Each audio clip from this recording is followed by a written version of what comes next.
So it is day 15 of our 0 to 10K challenge, and as you can see, it's a tundra out here.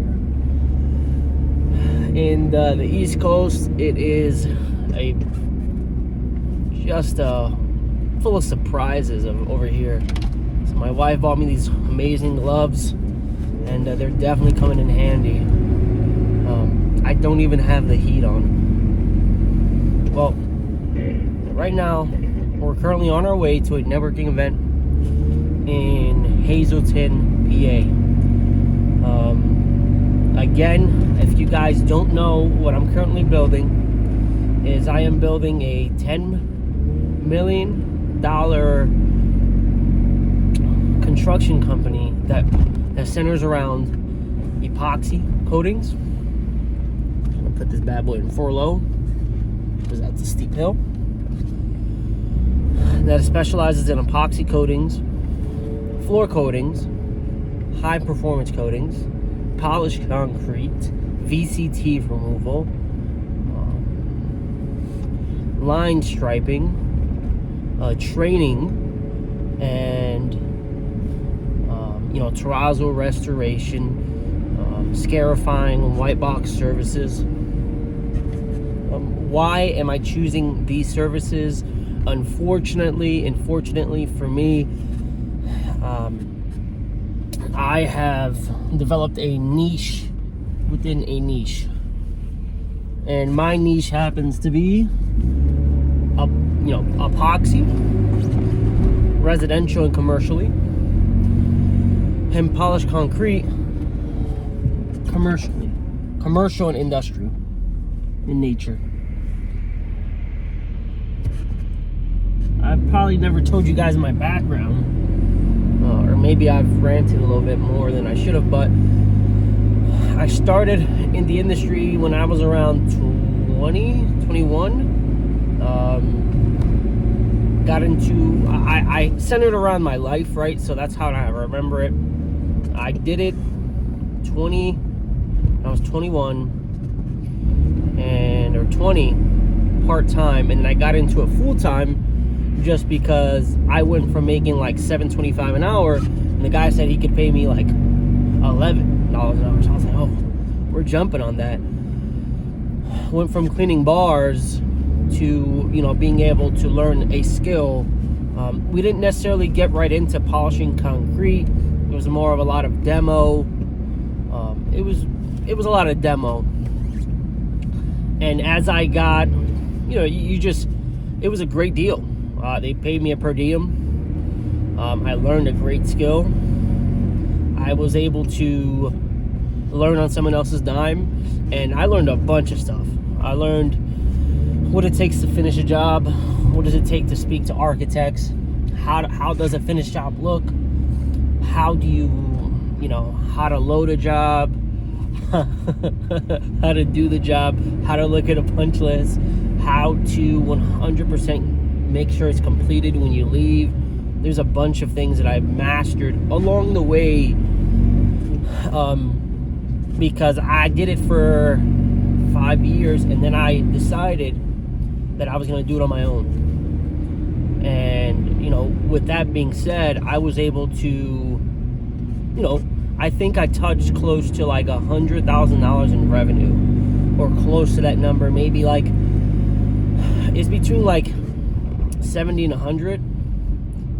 But I made enough that year to be kind of okay, like supporting more than one person. But COVID happened and it destroyed everything. But I was still doing that business even when it came around. Was able to really get it off the ground, start making some real money. But it was just tough because you either get the jobs yourself, or you start trusting a general contractor to get jobs for you. And I just started losing trust in that general contractor. Fast forward, I hopped into IT in order to get out of construction, and it worked to an extent until I decided to move out of New Jersey, and I moved towards a very rural part of of a state, but Pennsylvania. And what I've learned is it's a very fruitful skill, and you can 100% live off of doing blue collar work up here. With the amount of work that I sold, the amount of things that was able to do this year, it shows to me that you get one job, you do it as good as possible, and they will you're gonna get the neighbor, you're gonna get the other neighbor, and you kind of get the block. And then when you get the block, you'll have to carry that momentum and push those jobs back as far as you can. That's what I started learning, and I learned that from a guy called he was on Instagram, and he talked about it. The best way to build your book of business is to you basically you go, you get an appointment, right? However you're gonna get it, whether you're listing on Craigslist, you're posting every day on groups, you're going through your friends, you're going through GCs, and you're getting a request. You go in person, you sell them. Don't promise them the world. I believe the most important thing is to set the correct expectations, because if you set the correct expectations, they could always be met. Yes, I understand when people say undersell and over deliver. That works to an extent. When you're doing a service, it never goes the way you usually expect it to go. So just communication's very, very, very important. After you get that first job, you got to get a deposit. Don't be a scumbag, all right? Don't be a scumbag. That's not acceptable. Like, you're gonna take a deposit. You can do 30%, or you could do it. You basically take enough so that can cover ads, and that can start giving you just enough to pay your bills, right? You're gonna take that deposit. You're then gonna make sure you take yourself to a Sherwin-Williams, as long as they have your tools there, and you're gonna go get yourself a line of credit. They're gonna give it to you on a charge account, so it has to get paid back in 30 days. You could also get a charge account with Granger. So you go in the store, hey, I want a charge account. You may have to personally guarantee it. They may just give it to you. You're just gonna get a really low line of credit. With Sherwin, they'll start you off at $3K, which is more than enough. If you're a painter, they'll even let you pre-order materials through them, so you're basically covered. That's how I got my start. I used Sherwin-Williams as my medium when I didn't have the cash. Like, I was dreading if Sherwin-Williams didn't have that product, dreading. So then I had to take that deposit.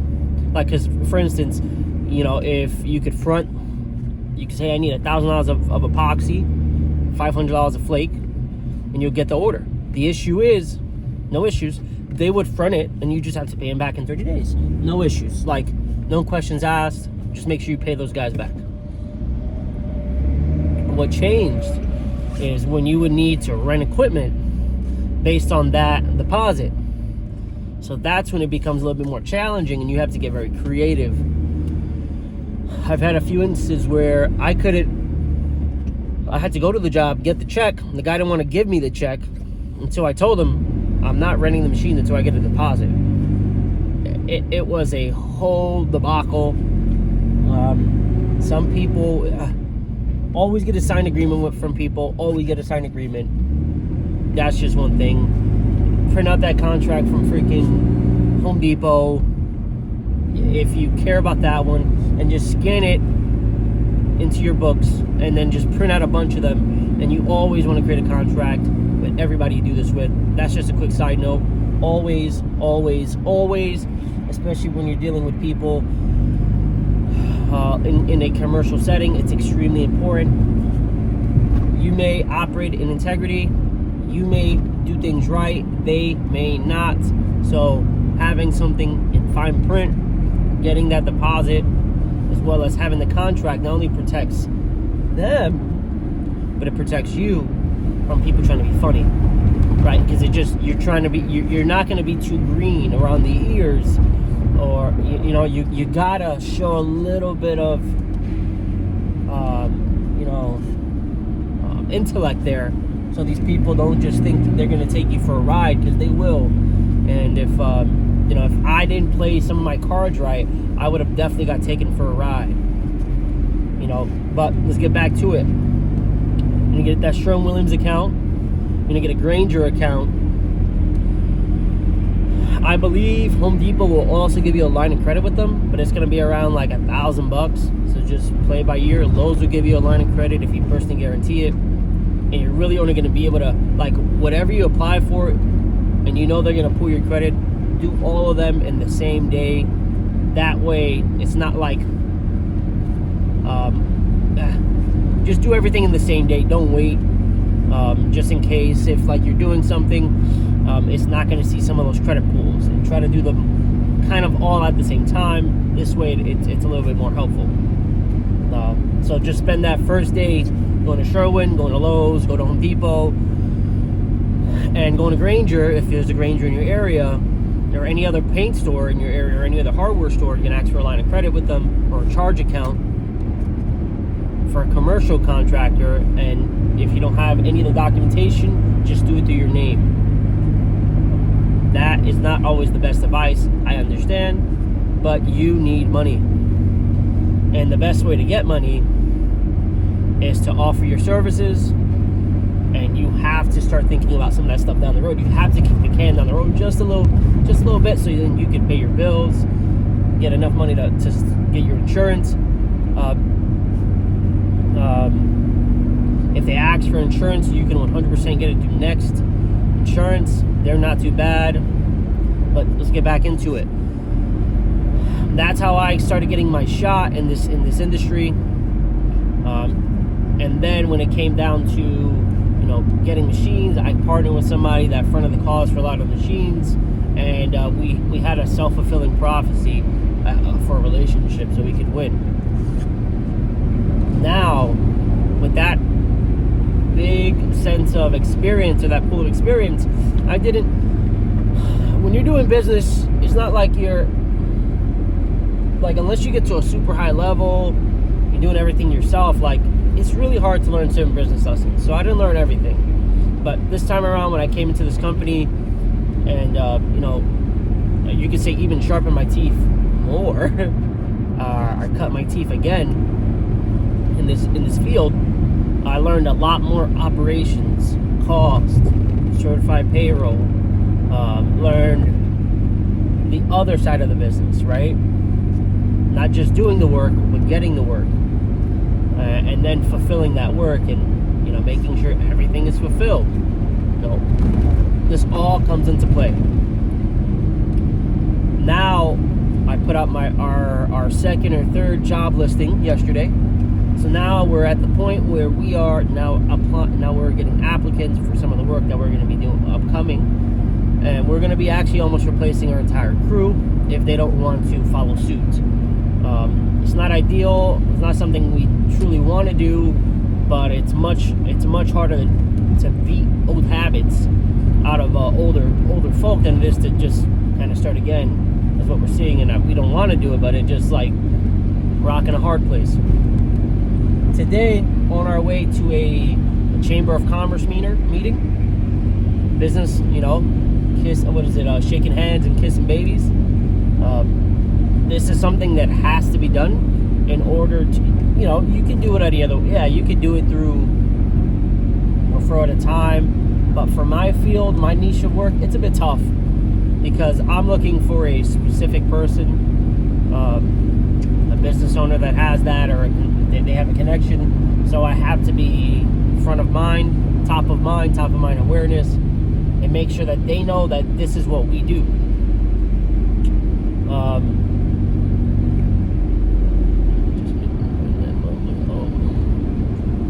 So, with that being said, I'm going to this meeting, got business cards. I've already seen them, building trust with the group, doing my best to provide value with what they, what I can. And, with that being said, just being a person, going there and being someone that, being who I am already. This all comes into play as you're meeting people, because people like to do business with people they like and they trust, right? So it's important because most of these people are taking a gamble, a calculated risk, a whatever you want to call it, a hypothesis on you and who you are, and then they're opening doors for you in hopes that you are who you say you are. This all comes into play as you start to build out your integrity, your character, your book of business, and now your work speaks for itself. But before this happens, you have to kind of sell yourself. You have to show them that, hey, I need a chance. Everybody wants to be a part of someone's pivotal moment. Everybody, and by you put it the way you need to put it. Hey, just getting started. This introduction would mean the world to me, and there are a lot of great people that got that one introduction and it changed everything for them. Maybe it may not have been one introduction, but that one introduction started a ripple effect for others. This week, again, and I'm only prefacing this so you can understand, or I could give you some direction for when it comes to blue collar or someone starting out in biz. People have to take a chance on you, but you also have to take a chance on yourself to go feel the fear and do it anyways. Go look at the YouTube videos, go troubleshoot it yourself, go break it, go do it, and make it happen. Right? This all comes into play as you start doing the work and what it takes to be a professional, and this is when the rubber meets the road, when the chili meets the cheese. It's sometimes not obvious, right? Hey, we need to work, right? But doing the tasks that you don't want to do builds a level of resilience in you that gives you another chance to win. And I love the quote, I believe it's by a book by John C. Maxwell, called Home Run. It was John C. Maxwell and it was a Christian book. And they said in baseball, it's, the most amount of people that could get on base are 4 people. And the most people that could score in one stroke would be 4 runs. But in business, you have the chance to go up to bat and hit 1,000 home runs or 1,000 runs with one at bat, and that's what business is like. But this is why it's so imperative to build your name, build your reputation, start associating with other people, because it's rather small once you get up here. You're truly not far away from that amount of work. You're really one introduction away from some of the work that you would need, and as long as you follow, you do your part, you do your end of the deal, you do it to the T, you get it done. This is what it takes to become a contractor, I guess, nowadays. Maybe some people have it differently depending on what you're doing for work, but this has been my experience, and I can only tell you what I've gone through and then what I'm currently learning. That simple. Right now, this week, again, I've only made about $400 to $500 for that risk assessment, and then I'm going to also make another sum of money from helping somebody establish themselves. Just some paperwork type of deal. But this week we're at $500 again, and hey, that's a good deal. And I'm just trying trying to, and I'm not even being as productive as I can be. I do find myself not like, dozing off, but this is a tough day because the last few days I have not felt like making a video. I've made it either extremely late or at 11:30, but I gotta do the work because this is what hard feels like. I truly want to continue, setting as an example for myself and to power through the days that I don't feel like it. Because whether I post something or not, I'm working on this business.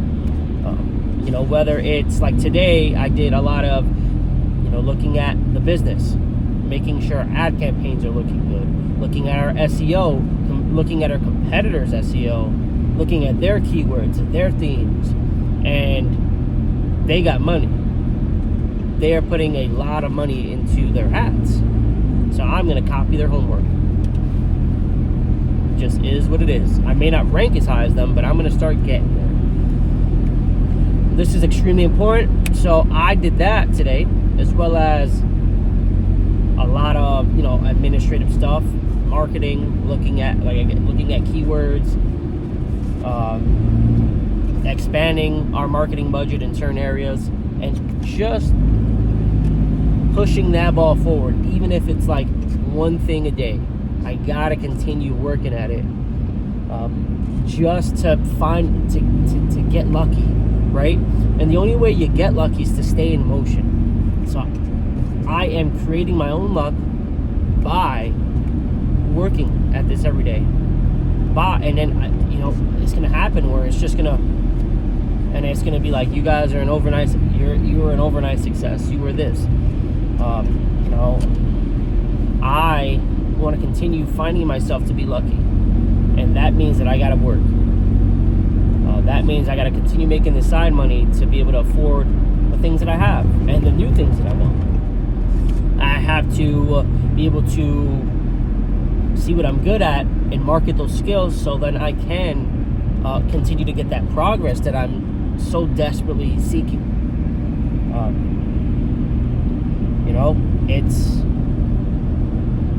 I guess it's one of those things. And I don't want to become a statistic. Already, 15, 16 days into the new year, and I hate to have this emotion, or you could say a rush of emotions, and I think about it since it's already we're halfway through January. Like a year's gonna pass, and I feel a sense of, sometimes scared or terror. So I have to work through those things because I'm only scared because I'm unprepared. Yeah, there are times when that's not the case, but generally that's the case. So I want to be ahead of that curve. We're working on a bunch of things. Working on building our car brand out, our identity, and meeting with folk, and establishing our presence in certain arenas.